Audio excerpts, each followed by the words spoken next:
हमारे नबी पाक सल्लल्लाहु अलैहि वसल्लम का चेहरा मुबारक दिखने में कैसा था, अहदीस की रोशनी में आपको बताने की कोशिश करूँगा।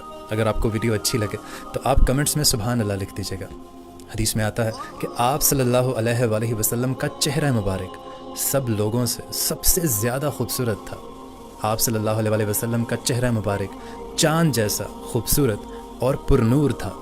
आप सल्लल्लाहु अलैहि वसल्लम जब खुश होते तो आपका चेहरा ऐसे चमक उठता कि गोया चाँद का एक टुकड़ा हो। आप सल्लल्लाहु अलैहि वसल्लम का चेहरा मुबारक सूरज और चाँद की तरह खूबसूरत और हल्का सा गोल था। आप सल्लल्लाहु अलैहि वसल्लम का कद मुबारक ना ज़्यादा लंबा था और ना ज़्यादा छोटा था। आप मयाने कद के थे। हमारे नबी पाक का रंग ना तो चूने की तरह बिल्कुल सफ़ेद था और ना ही गंदमी के सांवला नजर आए, बल्कि आपका रंग गोरा और चमकदार था। ऐसा मालूम होता था कि सूरज की रोशनी आपके रुखे नूर से झलक रही है। सुभान